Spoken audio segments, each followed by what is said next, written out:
Welcome back to the lecture on dimensionality reduction. In the previous video, we discussed principled component analysis.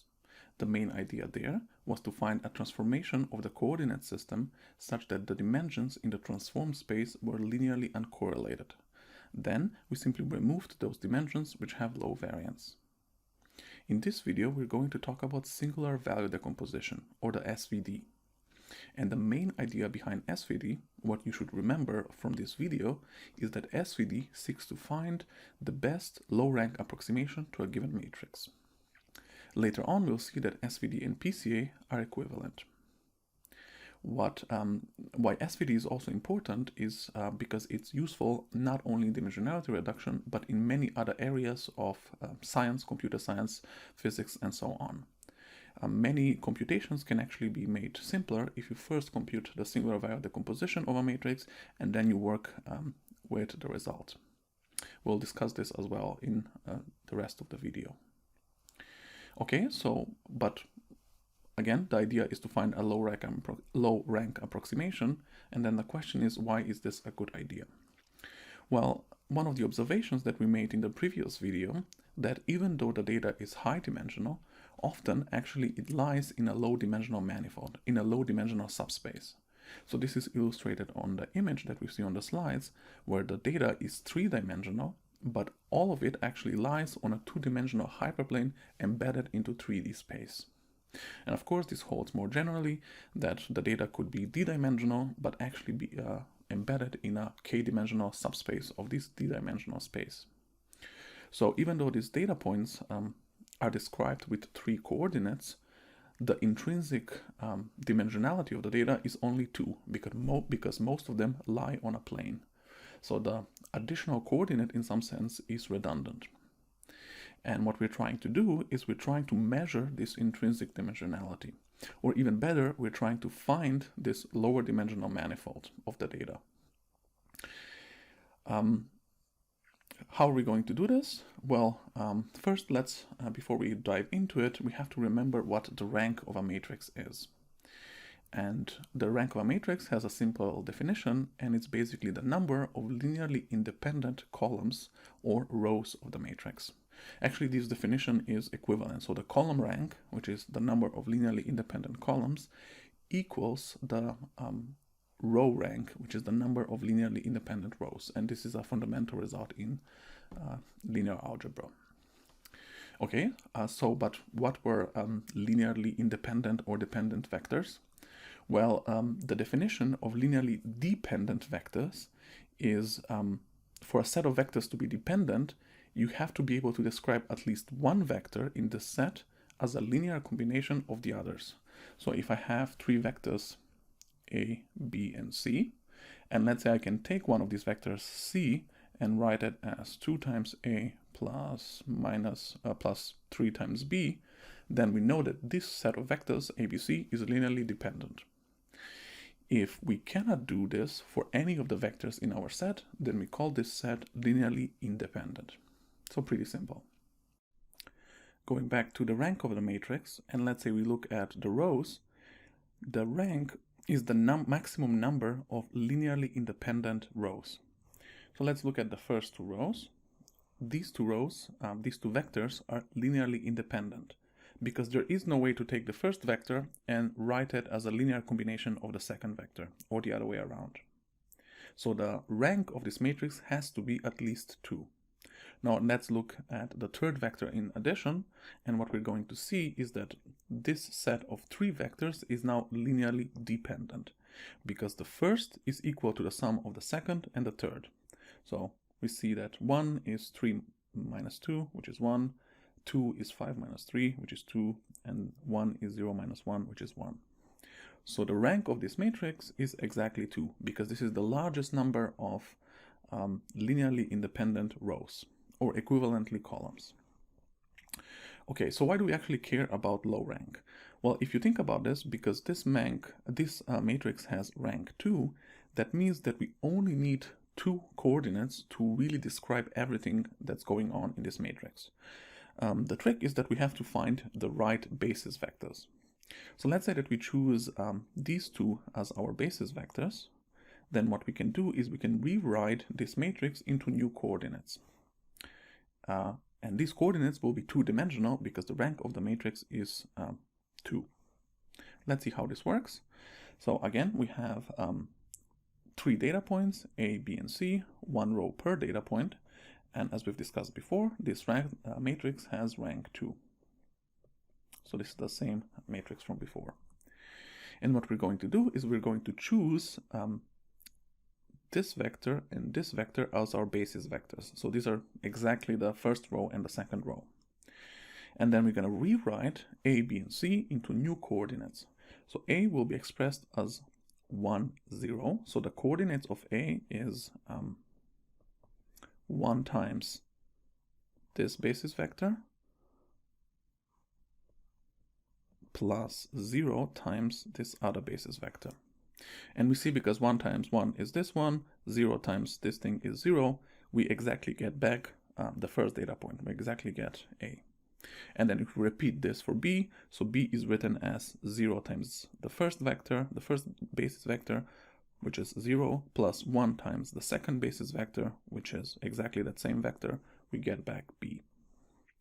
And then finally, C can now also be expressed with 2 coordinates, and it's just 1 and minus 1, because it's 1 times the first vector minus 1 times the second vector, and this gives us C. So let's double check that this is correct. 1 times 1 minus 1 times minus 2, this is 3. Let's write that down. So C is 1 times 1 to 1 minus 1 times minus 2 minus 3, 1.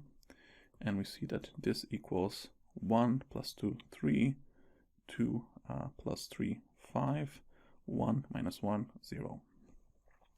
Because the rank of this matrix was 2, we're able to express all of the data points in here using only 2 coordinates, but we had to find a different basis vectors. We can also think about this visually. In the picture, if we call this direction to be our first basis vector, u1, and this other direction we call it our second basis vector, u2, then because all of the data points here lie exactly on the plane, we can represent all of them as some coefficient c1 times u1 plus some coefficient c2 plus u2. So in this case, we are lucky that all of the data points lie on this 2-dimensional plane in 3-dimensional space. But what happens if this is almost the case? So we have some noise such that now not all of these points are on the plane, but some could be slightly above or some could be slightly below. So the way this looks like if we write down the data matrix is that now we have a matrix which with values which are noisy. So now if we look at again these data points, we see that now this set of vectors is no longer linearly dependent. Now it's linearly independent. Because of these slight deviations, we can no longer write the first one as the sum of the second one and the third one, which means the rank of this matrix A is now 3, and we really need all 3 coordinates if we want to describe each of the data points exactly. But if we look at this matrix, is almost the same as this other matrix which we had before. So 1 is pretty close to 1,01, and 5 is pretty close to 5,01. But this other matrix was rank 2. For this matrix, we only needed 2 coordinates per data point. So then the question is, can we now automatically find, given a matrix which is rank D, can we find automatically a matrix which has a smaller rank, rank K? And we want to find such a matrix which gives us a good approximation. So the difference between A and B should be small. And the way we measure distance in terms of matrices is via the Forbinius norm. So the way you can think about the Forbinius norm of some matrix M is basically that you take the matrix and flatten it into a long vector, and then you simply take the Euclidean norm. So this equals Mij squared sum over all ij, and then you can either add the square root here or square this value over here, it's equivalent. Okay, so then basically what we want is that the difference between A and B, so if we plug A minus B into the Forbinius norm, we want this number to be small. And the closer these two values are, the smaller the difference is, which means our approximation is better. Now we simply specify a constraint optimization problem, where we're looking for a matrix B, which is constrained to have rank k. So the rank of B has to be k, where k is some hyperparameter that we specify a priori. And then out of all of these matrices B which have rank k, we want to find that matrix which has the best approximation, the matrix who has the smallest distance to the original matrix A in terms of the Forbinius norm. And what I claim now is that the solution to this constraint optimization problem can be obtained via the singular value decomposition of the matrix A. And we're going to prove this later on, but before we do this, we have to first see what is the singular value decomposition. So let's look at the definition of the singular value decomposition of a matrix A. Given any real matrix A, which can also be non-square, so the matrix A has dimensions n times d, where n and d can be different numbers, we can always decompose A into three factors: U, sigma, and V transposed. And we can do this exactly. So note here that there is equality and there's no approximation yet. Later on, we're going to use these factors U, sigma, and V transposed in order to find the best rank k approximation. But for now, there is no approximation yet.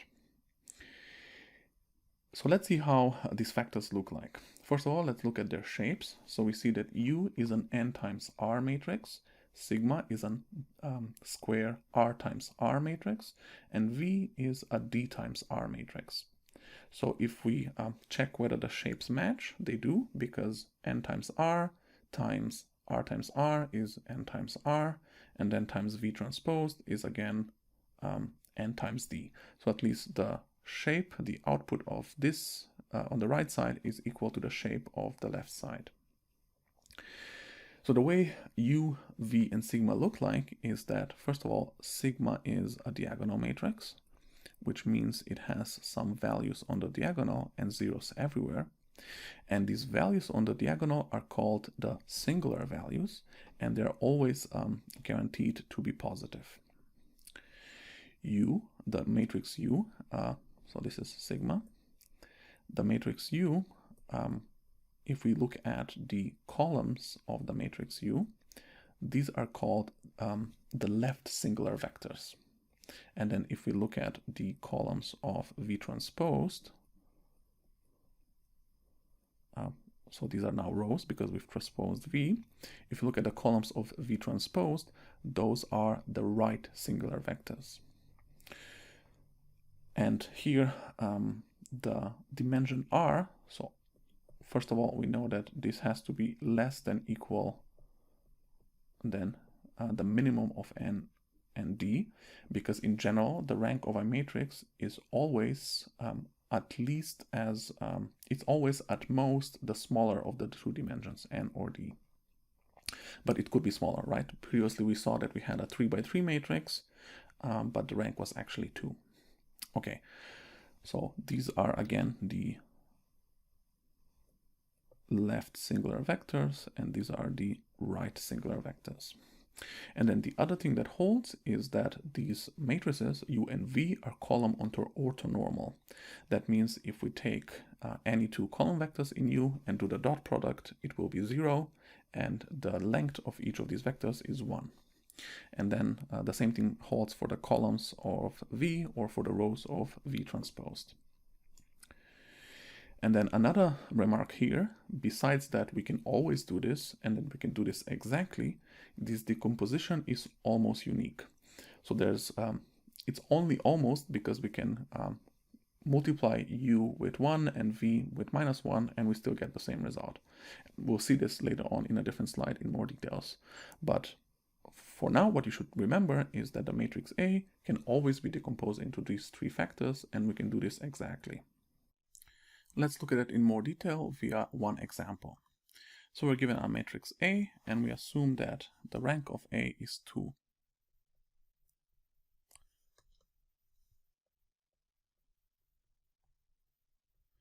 Which means that we can represent A with 3 matrices, U, sigma, and V transposed, where U is now n times 2, V transposed is 2 times n, and sigma is 2 times 2. So R equals 2 in this case. And we see that in this case we have 2 singular vectors, 2 left singular vectors, so this will be U1 and this will be U2. And we have 2 right singular vectors, V1 and V2, and 2 singular values, sigma 1 and sigma 2.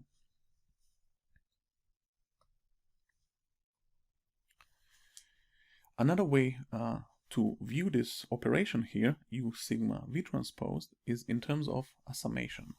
So you can rewrite U sigma V transposed as a sum of R different rank 1 matrices. So in order to see this, you can just really write out what is happening, and you'll see that this is equivalent to this. And in this case, because we have only 2 factors, because R equals 2, basically we have 2 components in this sum. And the left component is just the first singular vector outer product with the first left singular vector outer product with the first right singular vector and multiplied by the singular value. And if we do this, so U1 is a n times 1 vector, V1 transposed is a 1 times d vector, so the resulting output of this operation here will be an n times d matrix. And this matrix will have, by construction, rank 1, because we're working only with a single row or a single column, and there's no way that this matrix can have more than 1 rank. And to see this, so note that what is the output? How do we actually compute this final matrix? So we take this row, multiply it, we take this, row. So we take this row, multiply it with the singular value, and then multiply it with this value over here, so the first value. This gives us the first row in the result. To get the second row, we multiply again the singular value with this vector and then with the second value. And we go on, we keep doing this, and we'll get the entire n times d matrix. And because all of these rows into the resulting n times d matrix are simply the same row vector, the same V1 transposed, scaled with different scalars, by definition, these are linearly dependent. And there's only single linearly independent vector, which is the vector V1 transposed, which means that the output of this operation is a rank 1 matrix. The same thing holds true for the second part of the summation, but now we look at the second vector, U2, outer product with V2, and we get another rank 1 matrix. And then the sum of R rank 1 matrices, in this case, is going to be a rank R matrix, which is exactly what we did for our matrix A. Okay, now let's look at a numerical example to see exactly what's going on, and also more importantly, to see how we can interpret U, sigma, and V transposed. Let's say we're given a matrix A, which is a users to movies rating matrix. So in this case, we have a 7 times 5 matrix where we have 7 users, and each row is 1 user. And we also have 5 movies where each column is 1 movie. And the entry at position ij is the rating that a particular user I gave to a particular movie j. So in this case, this value means that the third user gave a rating of 4 to the movie Serenity. If we look at this matrix, we are going to see that it has rank 2 because it has only 2 vectors which are linearly independent. First, we see that these 3 vectors over here, it's the same vector repeated 3 times, so it's obviously linearly dependent. And then here, these other two vectors are also repeated. So it's again the same vector, which means that these two vectors, the fourth one and the fifth one, are also linearly dependent. But because then this vector is different from this vector, they are linearly independent. Okay, so this matrix has rank 2. Then using the singular value decomposition, we can write it down with three matrices, U, sigma, and V transposed, where the size of U is going to be 7 by 2. So this is our matrix U. The size of the matrix sigma is going to be 2 times 2, and the size of V transposed is going to be 2 times 7. Right, so you can go through the numbers and see that all of the entries in here can be written down exactly via these three components. So the way you should interpret these factors is that you can reconstruct each of these movies on the left side as a linear combination of these two prototypical movie concepts, which are then multiplied with the appropriate coefficients. So to reconstruct the first movie matrix, you take the first movie concept, which is this one, you multiply it with the strength of the concept, or the singular value, and with the coefficient 0.57. And then you add to that the second movie concept, multiply it with its singular value and its coefficient. And you repeat this for all of the movies to reconstruct them. So in this case, because we can see as humans that these three movies are sci-fi, then we can call this first concept the sci-fi concept, and we see that these two movies are romance movies. We can call the second movie concept the romance concept. So essentially, all of these movies can be written down as some combination of these sci-fi concept and the romance concept. And in this case, because we have a block structure, all of these movies only corresponds to one concept, because let's say the second movie is 0.57 times the first concept plus 0 times the second concept. But in general, you can have a new movie over here, some new movie which we haven't seen yet, which is, let's say, 10 times sci-fi concept plus 5 times the romance concept. Maybe just to give you a different picture of what might be going on, so you can have a different matrix X, or let's call it A to be consistent. We can have a different matrix A, and the data in this matrix could be human faces. So you can imagine that you take the picture of a human face, and then you flatten it in a vector, all of the pixels, and then you represent these pixels as columns into this matrix.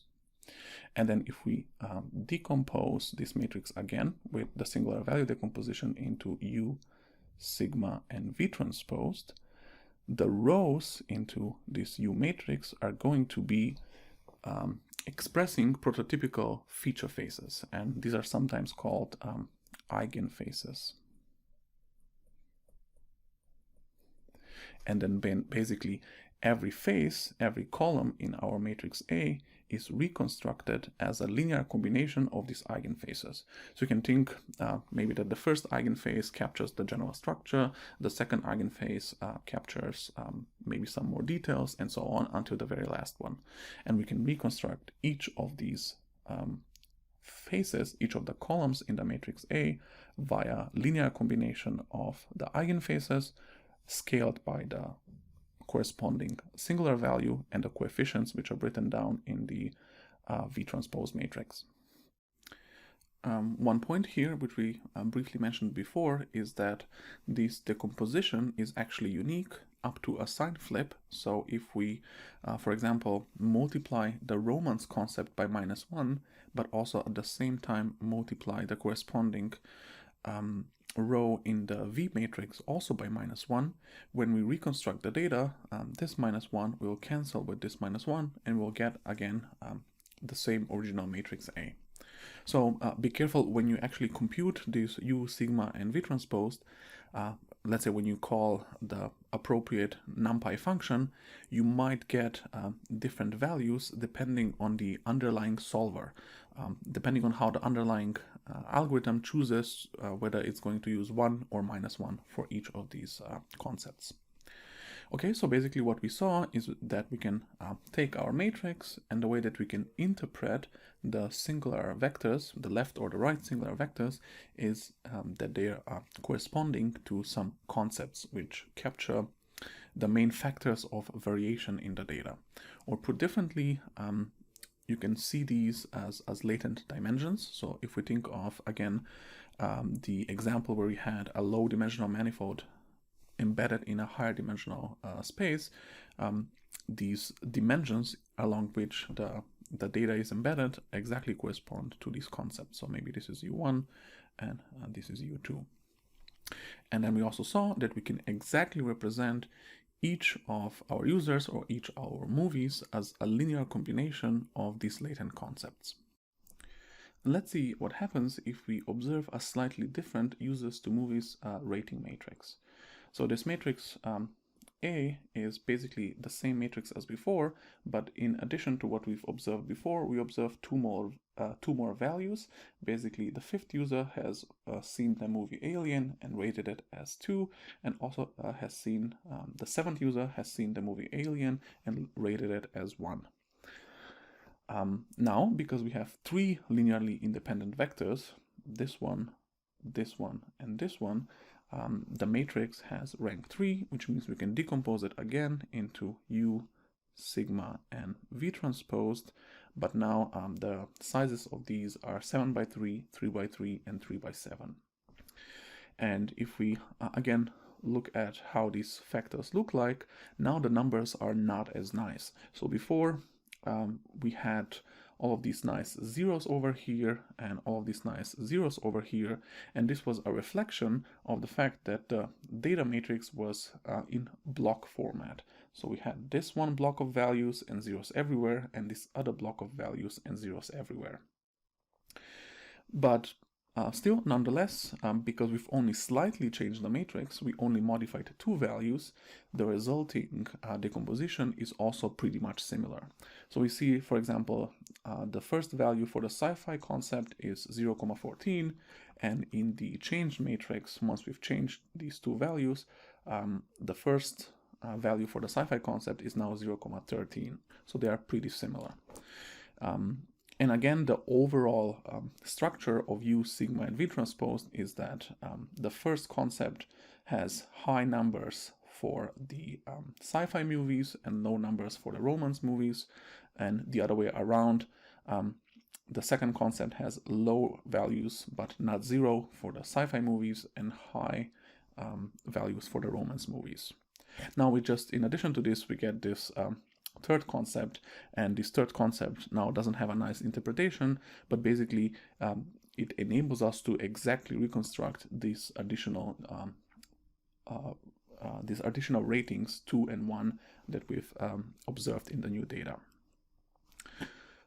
Right, so again, this is the first column in U is the sci-fi concept, and the second column is again the romance concept. There's also another helpful interpretation. Basically, the matrix U captures the similarity between the user and the concept. So let's look at this first value. So the first value over here tells us that the first user has this amount of similarity with the first concept. And we see this is a small number, and this makes sense because the user gave a very small rating to all the movies which belong to the first concept. We also see that, for example, the 4th user has a very large number in the sci-fi concept, which means the 4th user rated the movies in this concept quite highly. And overall, we see that these numbers well reflect how the users rated these movies. And similar thing is true for the romance concept. So we see that for the romance concept, the first user has very low value. Also, essentially all of these have very low value because all of these gave a rating of 0 for the movies in the romance concept. If we look at this other set of users, the situation is flipped. So now we see that for the romance concept, we see quite a high value because they've rated quite highly the movies in the romance concept, but for the sci-fi concept they have a low value because they rated these values less. So what you should also be careful when you're interpreting these kinds of results is that these strength, essentially, these numbers should be modulated by the strength of the concept. So even though here we have, for example, a value of 0.65 for the third concept, it doesn't mean that this user really likes the third concept. Because remember, when we're computing, when you're reconstructing the matrix, this value will be multiplied by this factor, by this corresponding singular value. And when we multiply this value by 1,3, the resulting value will be much smaller than multiplying this value by 9,5. So in some sense you can, when you're interpreting these results, you can here multiply by the corresponding singular values, so 12,4, 9,5 and 1,3, and then they'll be normalized according to their strength, and you can interpret them a little bit better. Yes, and then in a similar way that U corresponds into a user to concept matrix, you can view V or V transposed into as a movie to concept matrix. So the first three movies have quite a high value for the sci-fi concept, and the last two movies, the fourth and the fifth one, have quite high value for the romance concept because they go into the second row of V transposed. And yeah, similarly, the third row just helps us reconstruct 2 and 1 exactly. Okay, so what we saw is that with the singular value decomposition, not only were we able to uncover the true rank of the matrix, the true latent dimensionality, but also the factors that we came out of the decomposition, U, sigma, and V transposed, were interpretable. And we were working here with the example of a movies to users or users to movie matrix, but you can similarly apply this kind of approach to different kinds of data where you have users to products, or a matrix which is documents to words, where you measure, for example, how many times a certain word appeared in a certain document. And in all of these cases, when you do the decomposition and look at these latent factors, you can uncover some underlying structure. So if you go back to the previous example, we saw that all of these two movies somehow go together because they have high values in this latent factor and low values for these other movies. So these movies somehow belong together, and in this case, because we looked at we were able, the data is small, we were able to piece together that these belong to sci-fi movies. So if you apply the same approach to, let's say, a document to word matrix, you might uncover hidden topics. Then each document might be a mixture of the documents which are on topic sports, plus a document which are on topics politics, and so on. And as we'll see in the next slides, we can also use these U, sigma, and V matrices in order to visualize the data in a low dimensional space, even though the data originally might be high dimensional. Okay, so now we looked at what the singular value decomposition is and how can we interpret it. But if you remember back at the start of the video, what we wanted to do actually is we wanted to find the best low rank approximation to a given matrix.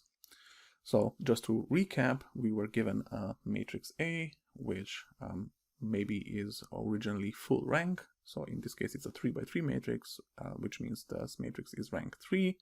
And we wanted to find a low rank matrix B, which does a good job at approximating the original starting matrix.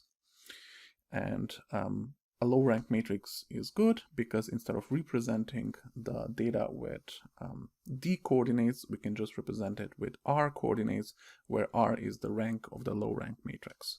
And we talked about how we can write this down as a minimization problem, where we're looking for the best matrix B, where B is constrained to have a rank K, and best here is in the sense that it has the lowest approximation error, where the approximation error is measured in terms of the Forbinius norm.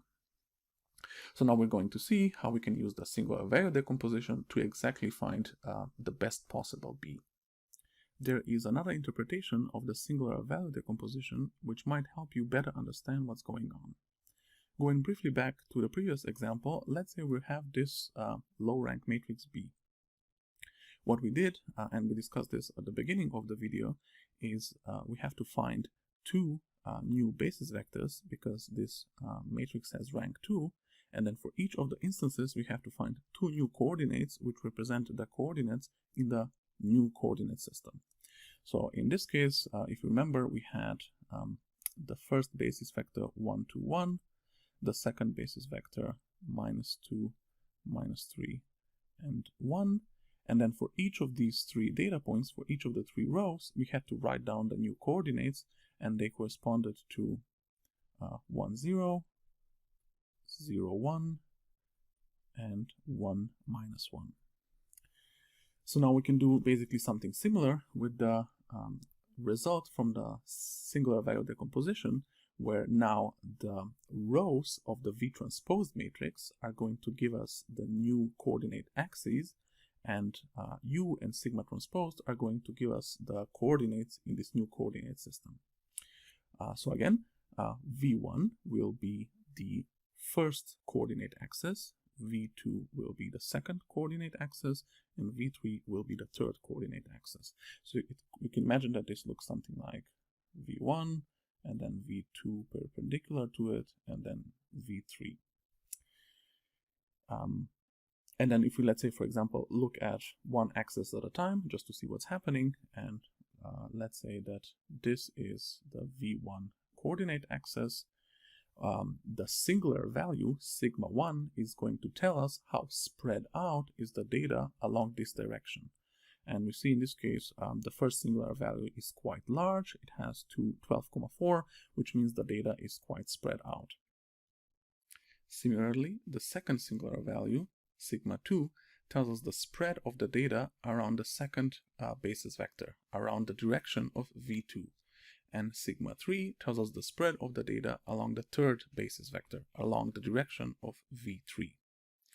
Okay, so now we have our coordinate system, which corresponds of V1, V2, and V3. The question is, how do we obtain the coordinates in this new coordinate system? And this is simple. Basically, the coordinates are given by U sigma. So if you take the U matrix and you multiply each of the columns with the corresponding sigma value, so the first column is multiplied by sigma 1, the second column by sigma 2, and the third column by sigma 3, you're going to obtain a 7×3 matrix, and then each of the rows in this new matrix is going to correspond to the coordinates of each user in the new coordinate system. Or if we, for the moment, let's say focus on the first coordinate, which would be this one, basically this will tell us the coordinates in the direction of V1.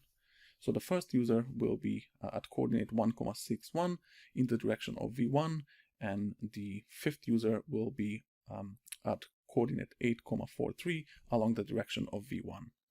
And now if you combine this with the previous interpretation of SVD, basically the first coordinate V1 corresponds to the sci-fi concept, and then this value tells us the projection of the user onto the sci-fi concept.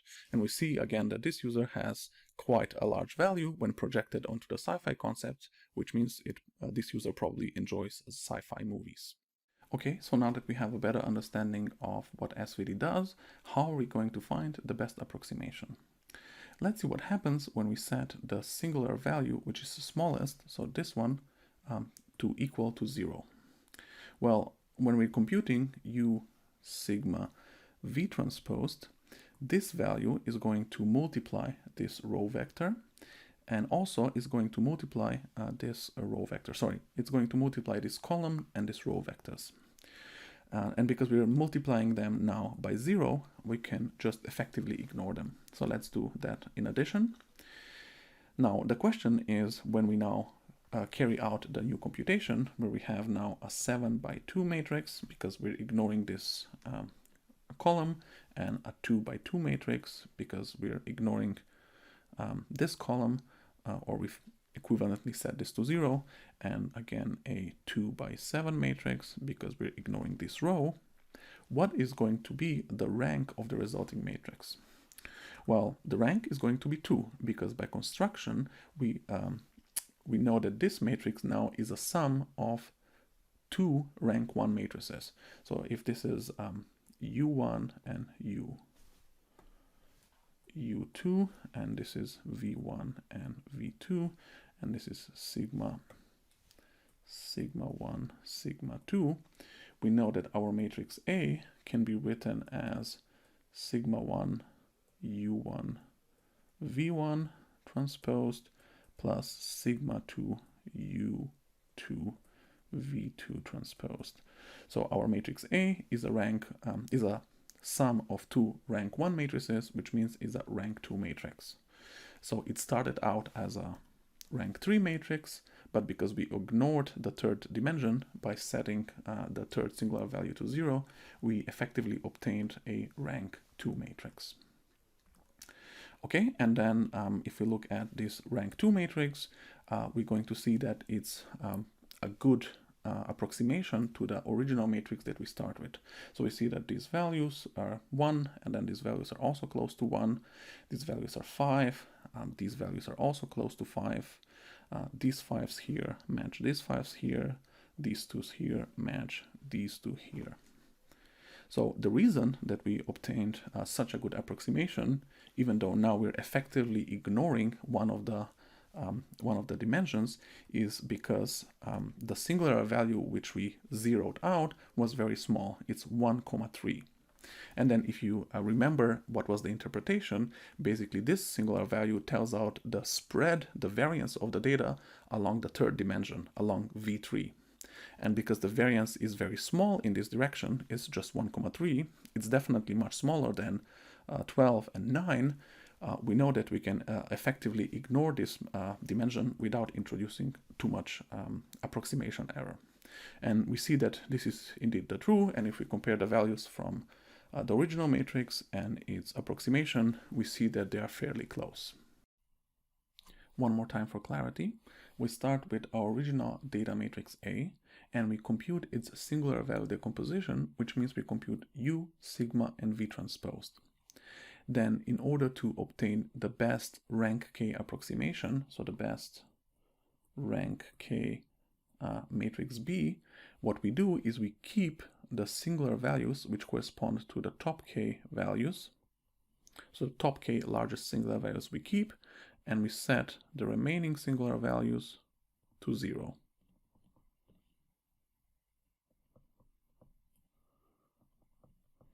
Because these are set to 0, we can also effectively ignore the dimensions to which these singular values correspond. Now, to obtain our final projected data, we simply multiply this reduced truncated U matrix times this truncated sigma matrix.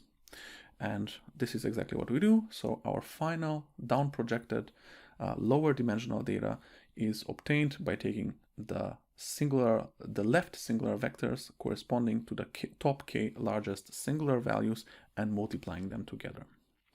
By the way, this is equivalent to saying that our projected data equals the original matrix A times the right singular vectors V.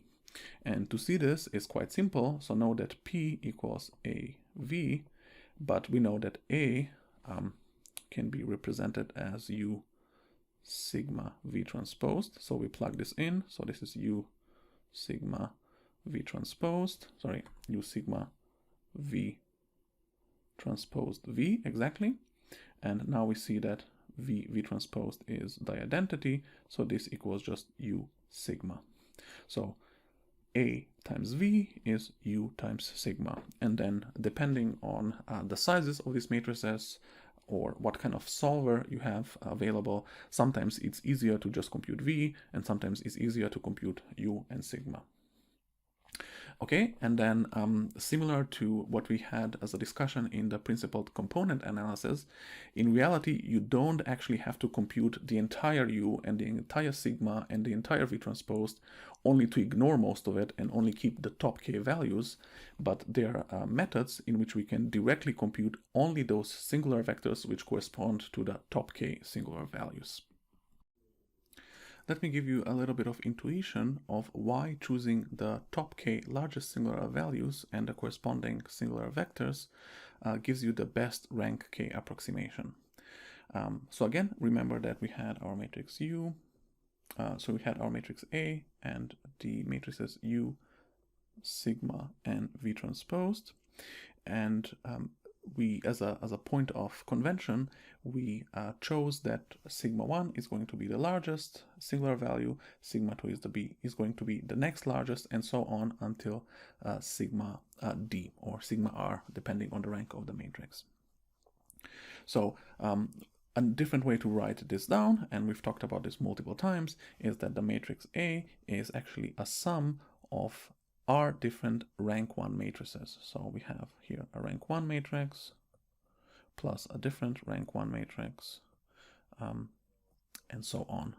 And then we see that basically we're adding up terms, and these terms are scaled exactly by this scalar sigma, sigma 1, sigma 2. And if the value of sigma 2 is very small, then we're going to introduce a very small error. So imagine that sigma 1 is, let's say 10. So you have 10 times a matrix here, a rank 1 matrix, plus 9 times another rank 1 matrix, and let's say plus 0.01 times another rank 1 matrix. So the result between taking all of these versus taking only these two is going to be very very small. The difference between these two is going to be very small because this final rank 1 matrix is multiplied by a very small value. So what you also might be wondering, wait a minute, couldn't it be that the values within this matrix are much larger, so they kind of compensate for the fact that the corresponding sigma, the corresponding coefficient is small. And this is not true. Essentially, all of these rank 1 matrices are on the same scale. And in order to see this, remember that ui and vi are of unit length. So if you multiply two vectors of unit length, the resulting rank 1 matrices cannot be on too much of a different scale. Right, so just to summarize, zeroing out or ignoring the singular values which are small is not going to introduce too much of an approximation error. And then one question is then, how many of these sigma I should we keep? Depends on the application. So if you want to have the best rank K approximation, then we just choose the top K. If we want to preserve the data as much as possible without destroying it too much, but we still want to do dimensionality reduction, we can use a similar rule of thumb, the way we used it in the principled components video. So basically we can say that we want to keep all of those dimensions which capture 90% of the variance. And because the sigma corresponds to the variance, we're simply going to say we're going to choose the smallest possible k, such that the sum of the top k singular values is at least 90% of the total sum. Okay, we can actually make this rigorous. So if we have a matrix A, which is again U sigma V transposed, and we now construct a matrix B where we have U now S V transposed, and S is simply this matrix where we've kept the first K singular values until sigma K, and all of the remaining ones are set to 0. So if we construct the B matrix like this, we can actually rigorously prove that this is the solution to the following constraint optimization problem. Here we have to be a little bit careful. We're going to upload on Moodle the detailed proof, and you should be careful when you're looking on the internet for different proofs, because actually a lot of them are incorrect and there are some subtle mistakes. Right, so as we talked in the beginning, this B matrix is going to be the best rank K matrix, and best here is in the sense of the Forbinius norm. But also at the same time, it's the best matrix in terms of the spectral norm, which is usually written with a 2. And the way you can think about the spectral norm is simply the largest singular value of X. And then of course, if you're keeping the top K, you're going to keep the largest singular value, and this will give you the best spectral norm approximation. Okay, so let's briefly look at the sketch of the proof. So this might help you then when you're going through the proof yourself, which we're going to upload on Moodle. Let's look at a couple of simple facts which are going to help us to prove that the matrix B, which we constructed using the singular value decomposition, leads to the best rank K approximation of the matrix A. So the first fact is that the Forbinius norm of X and X transpose is the same. And to see this, it's pretty simple from the definition of the Forbinius norm.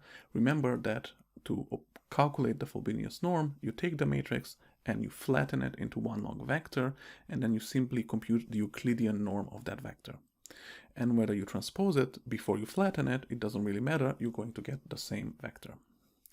The second fact is that the Forbinius norm squared equals to the trace of X transposed X. And this is also pretty easy to show and is going to be part of the homework. The third fact, which is the key fact, is that the Forbinius norm is invariant to an orthogonal transformation. So what was an orthogonal transformation? Again, if we have a matrix U and it's orthogonal, it holds that U transpose U is the identity and U transpose is also the identity. So let's see how how we can prove this. So we have we want to compute the Forbinius norm of squared of Ux, and we want to show that this is equal to the Forbinius norm of just X. So the first thing we do is we take Ux and we plug it into the definition. We use the fact that the Forbinius norm squared equals the trace. So we get Ux transposed, Ux, the trace. Now we simply apply the transposition operator, which just changes the order, and we get X transposed, U transposed, plus the additional Ux, which we had before. Now we can use the fact that U is an orthogonal transformation, which means that U transposed U is the identity and cancels out, and then we get just the trace of X transposed X. And using the definition of the equivalence between the Forbinius norm and the trace, we just go back and we see that this is the now Forbinius norm squared of X. And you can do something similar on the other side, where now X times U can be shown that the Forbinius norm squared is equal to just the Forbinius norm squared of X. And the computation is the same, but here we end up using that U transposed is the identity. Okay, so now we can just plug in the definition of A via the singular value decomposition. So A equals U sigma V transposed. And then from here, we see that the Forbinius norm of U sigma V transposed equals just the Forbinius norm of sigma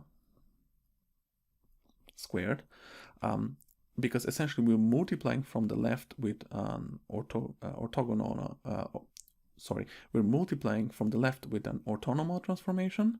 So we apply this rule, so we can essentially get this to be sigma V transposed. And then we're multiplying again with an orthonormal transformation, but now from the right, and this equals sigma Forbinius norm squared. Putting everything together, we have that the Forbinius norm of A equals the Forbinius norm of sigma, and because sigma is just a diagonal matrix, the Forbinius norm is just the sum of the elements on the diagonal squared.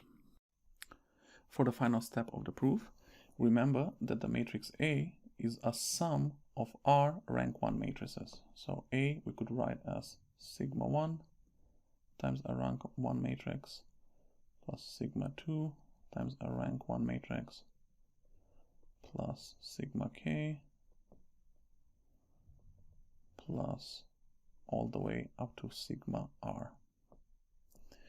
And the way we constructed the B matrix is we took only the top k, so B is the same thing, but only until top k.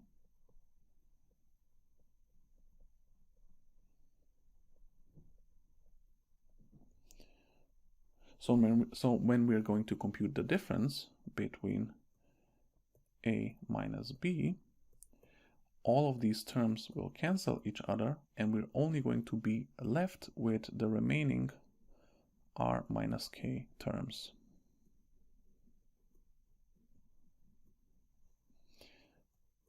So then when we compute the Forbinius norm squared of the remainder, this basically is going to be the sum from I equals K plus 1 until R sigma I squared. And out of all possible sigmas, we chose to keep in B the top k, which means the remainder will have the smallest R minus k, and this is the best we could do. We couldn't keep a different sigma I because that would have increased this final sum. The best thing we could do is choose the smallest R minus k terms to be in the remainder, or equivalently to choose the top k to be in the matrix B. Okay, so one more note about the complexity of computing the singular value decomposition. Depending on how the data looks like, actually the complexity is either n times d squared or n squared times d, where n is the number of rows and d is the number of columns, and often the solvers are smart enough to automatically choose the less expensive variant. And in general, if we're only interested in the singular values, so if we don't care about the vectors, which sometimes is the case, we can compute them even faster. Or if we're only interested in the top k singular vectors, like we discussed before, this again can be done faster with methods which are similar to the power iteration method. Or if the data matrix A is sparse, again, we can compute it in less computation. And most software libraries have very advanced solvers for computing the singular value decomposition, because as I mentioned earlier in the video, this really is the workhorse of a lot of algorithms, and it's used everywhere in the sciences, in physics, in computer science, and so on. Actually, as a side note, SVD, one of its most useful uses beyond dimensionality reduction is actually to solve linear systems of equations. So let me just briefly tell you about this. So if we have a system of equations such as AX equals to B, where A is known and B is also known, and we're trying to solve for x. So if the matrix A is square, we know how to do this easily. But what SVD enables us is to solve these kinds of linear systems of equations even when the matrix A is non-squared. And essentially this corresponds to two different cases where we have an underdetermined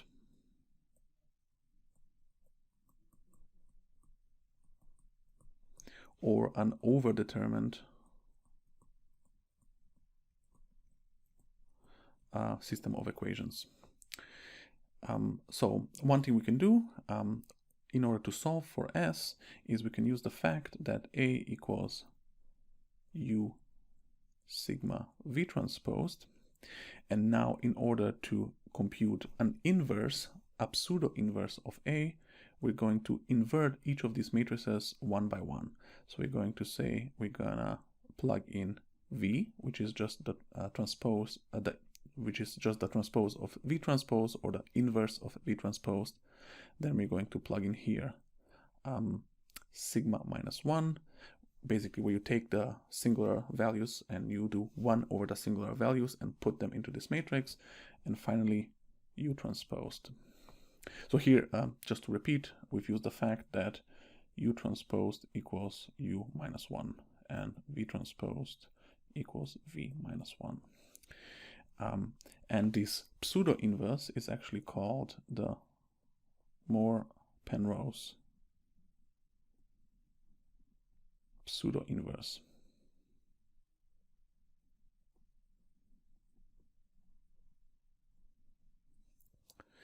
And now for our solution x, we're going to say that x equals this pseudo-inverse times b. So this is not really an inverse, right? Because the matrix is not square, the inverse doesn't exist, but this is in some sense the closest we can get to an inverse. And this solution, where we plug in the Moore-Penrose pseudo-inverse times b, actually has a very nice interpretation. It corresponds to the minimum norm solution. So we want to minimize this term when subject to a equals b, when the system is underdetermined, or when the system is overdetermined, we want to find the least squares solution, so ax minus b. So minimize over x, and here minimize over x. So in both of these cases, the solution is the same, and it's the Moore-Penrose pseudo-inverse. And in order to compute it, you use the singular value decomposition, and you invert each of the matrices U, sigma, and V. Okay, finally, we want to compare the singular value decomposition and the principled component analysis method. And I already hinted at this in one of the previous slides, that these two methods are actually equivalent. So let's see how this works. We're gonna start as always. Our matrix X equals U sigma V transposed, and as we've discussed before, the projected data, the data in the new space, is just X times V, or this was also equivalent to U sigma, because as we showed before, this holds because of the orthogonality of V. Okay, so this was SVD. We took our matrix X, we computed the singular value decomposition, and then the projected data was obtained like this or like this. How did PCA work? In PCA, we constructed the covariance matrix of the data, X transpose X. So for now, let's assume that X is already centered, so we don't need to do this first step of centering the data. And then we computed the eigendecomposition of X transpose X, and the projected data was obtained by taking X and transforming it with the eigenvector matrix gamma. Okay, so let's see what happens if we now take X transpose X, and instead of X, we plug in its singular value decomposition. So we plug in U sigma V transposed times U sigma V transposed. Distributing the transpose, which just changes the order, we get V sigma transposed U transposed, U sigma V transposed. Because of the orthogonality property of U, we know that this is the identity and it cancels. So immediately we get that this equals to V sigma transposed V transposed. But because sigma is just a diagonal matrix, this is equal to V sigma squared V transposed. So this is pretty easy to see. We have a diagonal matrix and then another diagonal matrix. So the result of this computation is just going to be diagonal squared.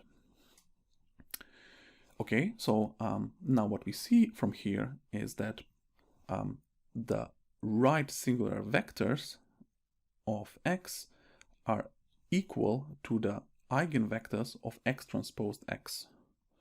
So if we would have taken X transposed X and computed the eigenvalue decomposition, this term and this term are equivalent, but now the eigenvalues are equal to the squared singular values. Okay, so from here we see that SVD and PCA are equivalent. Basically PCA, which said transform the data in a new space such that the dimensions are uncorrelated and then discard the dimensions with the smallest variance is the same to saying find the optimal low rank approximation in terms of the Forbinius norm. Okay, so one more final remark. Actually, if we don't know how to compute U, sigma, and V, you can use the eigenvalue decomposition to compute both of them. So you can take the eigendecomposition of x transposed x, and as we've just discussed, the eigenvectors will correspond to the right singular values. If you take the eigenvalue decomposition of now x transposed, you're going to get via a similar computation now the left singular vectors. Of course, this is a terrible idea. It's numerically unstable. This matrix is d by d. This matrix is n by n, so potentially huge. You don't really want to do this. You should always use specialized algorithms. But if sometime you might be in a pinch and the only thing you have is an eigendecomposition solver, then it's a good idea to know that you can still get the singular value decomposition even if you can only do eigenvalue decompositions. Okay, so that concludes this video. In the last two videos for this week, we covered the principal component analysis and we covered the singular value decomposition, and we just saw that these two are equivalent. So finding a subspace, change of the coordinate system such that the new features are uncorrelated is equal to finding a representation of a data with the best low rank matrix. Okay, thank you for your attention, and I'm going to see you next week when we're going to discuss other approaches for dimensionality reduction and so-called matrix factorization approaches. Thank you for your attention.